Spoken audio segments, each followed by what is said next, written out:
greetings to you all in the name of our Lord Jesus Christ. I pray for you wherever you are now, in the mighty name of Jesus Christ. You will experience His mercy. You will experience His goodness, His kindness, His love. That is the weapon of our salvation. That is what God did to save us. That is what He used based on His love, on His kindness, and that carries unlimited power and ability to save humanity. I pray that you will be able to see that, and your experience will be in that line. In Jesus' mighty name, in Jesus' mighty name. We bless the Lord for this beautiful day once again. And we will always be grateful to our Father because He never ceases to manifest His goodness and kindness. Every day when we wake up in the morning is an opportunity to learn, grow, experience His goodness, kindness, love. But we should be conscious of that because these things might happen, or they even more often happen, but it passes by without us noticing it. You know, these things can happen and you stay blind to them, and yet they are happening. There's something going on. So it is then paramount to be awakened in your consciousness to see what God is doing in your life. So one of the things the gospel will do is to awaken your system, your being, and you'll be able to flow in what is already happening, caused by the love, unconditional love of God. So we have another opportunity to share the gospel, to learn, to go deep, to understand. And it's always a blessing because God will always send people to you to encourage, to empower, to energize, to teach, to train. And the purpose is He wants you to see His love. He wants you to see how much He loves you and how much He cares. And He wants you to grow in the knowledge of Him, because that is the most important thing, to first get to know God. Why? Because once you discover who God is, you discover yourself and you live a fulfilled life. And I'm talking about discovering God as your Father, not just God as it is generally believed.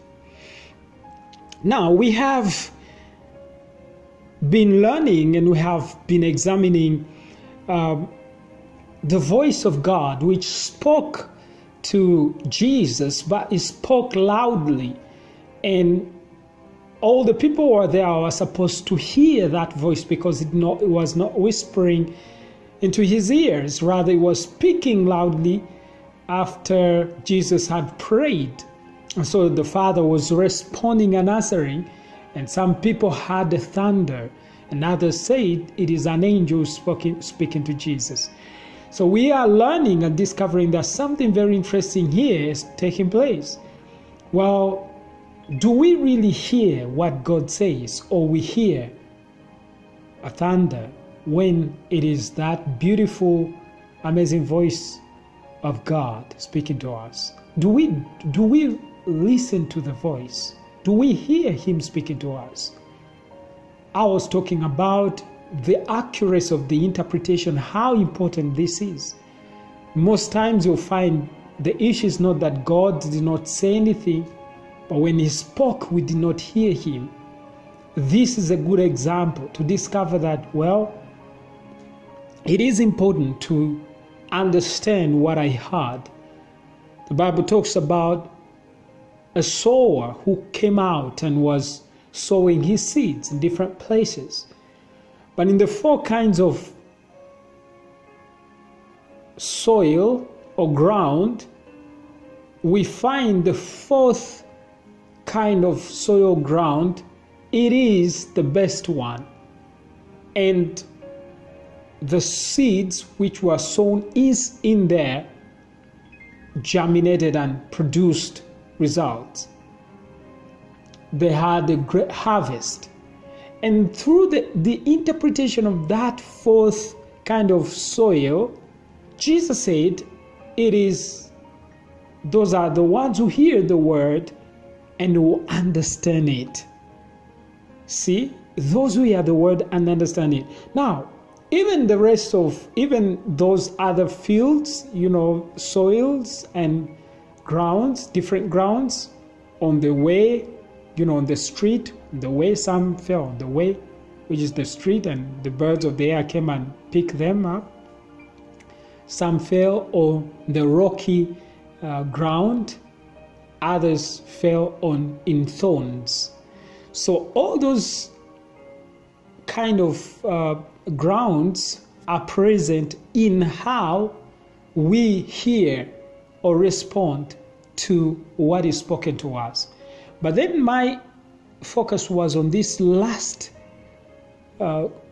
soil, this last kind of soil, which received the seed and germinated and produced something out of it. Jesus says that these are people who hear the word and do understand. So you realize that hearing is not enough, but understanding what you heard. So this is why I'm putting more importance on understanding, which is also the right interpretation of what we heard. So you can hear something, but once you misinterpret it, then you cannot say that you understood it. In fact, you cannot understand it if you did not accurately interpret it. You first interpret it right, and then you have the understanding after that. So the accurate understanding of the word, the accurate understanding of the voice of God is very, very paramount here. So I'm emphasizing on this to help you understand that it is one to hear, the voice of God. But again, are you understanding what you're hearing? Do you understand? Do you understand? It is very, very important. There's a man called Philip, who was an evangelist. He encountered a eunuch who was reading a book, and he was not picking anything from that book. So he came towards him.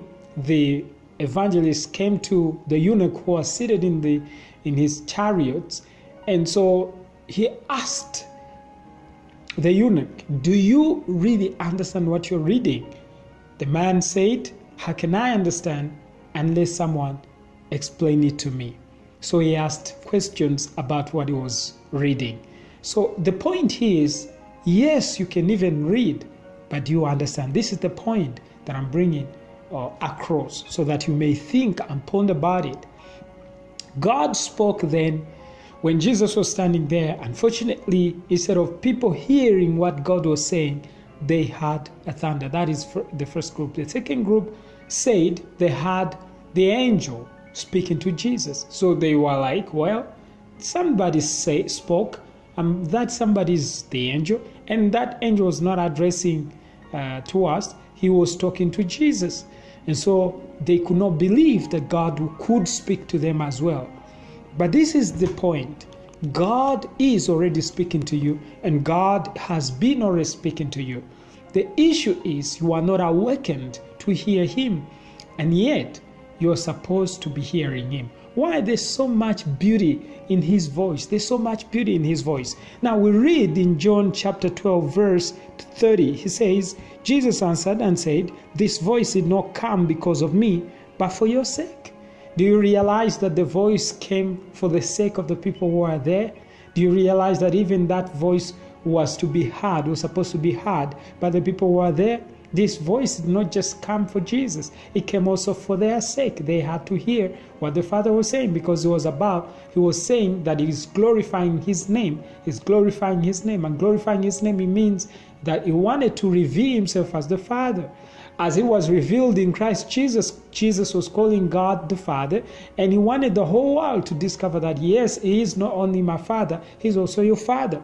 So through this voice, which was confirming that, yes, indeed, I've glorified it, that means through you, you have proved that I'm your Father. But again, I will glorify it again, which means in the resurrection, all men will have a portion in this beautiful family, a divine family where God is the Father. So when the voice came, it was for the sake of all those people who were there. They were supposed to hear what God was saying, but they did not. This is then my point, that yes, the Father spoke, and his heart was that his people may hear him, but they did not. Instead, they thought this is an idea, this is an angel rather, who's speaking to Jesus, or others had the thunder, and that is the point. We should be able to hear his voice. How beautiful this is. How beautiful this is. You know, there's something that I cannot explain to you until it happens to you. There are certain experiences which are hard to describe, especially when they are pertaining to intimacy. So this is he's talking about the intimacy with the Father, whereby you have a relationship with him. You hear him, he speaks to you, speak to him back. So there's this relationship, there's this flow, you know. How beautiful this is. Do you know that it is possible to talk to God and God talks to you back? Do you know that God has been speaking to you and he wants you to be able to be sure to know that, yes, he's been speaking to me and I can hear him. He guides you, he directs you, he shows you what to do, he leads you, he protects you, and he also encourages you. You know, his voice, his word, one word from God heals. The words from Jesus can heal you. So this word was enough to bring about this confidence, or the lack of confidence disappears once you hear this voice. Jesus heard the voice which was confirming that, yes, you are my son. And you know what this voice does? Think about this. He is the Father and you are the Son. And you know, when your Father is telling you how much he's proud of you, or how much, confirming who you are in his presence. Now, instead of carrying wrong, erroneous mentality or thoughts about who you are, rather you having the accurate knowledge, the accurate information, and that comes from the Father directly towards you. So it is beautiful then to hear his voice. It is beautiful to be able to hear him. This is important, and wants you to know that he loves you. He wants you to know that you are his son. He wants you to know that he wants that interaction, that day-to-day fellowship, communion with him. And it is possible to hear him, and he's also hearing you. So that is what Jesus was trying to say. That is what Jesus was trying to introduce to them. Unfortunately, that is not what they had. But he says, Jesus answered and said, "This voice did not come because of me, but for your sake." So from today on, please discover that the Father is speaking to you, and he is your Father, and he wants you to be awakened so that you may flow in that beautiful intimacy and relationship with him. This is the most important thing, and it's so beautiful to have this vibe, this live relationship, this real relationship, which is real to you, You need it. You need to have this real relationship, not something you heard about God and so on and so forth. He wants to have this relationship with you and be able to hear him.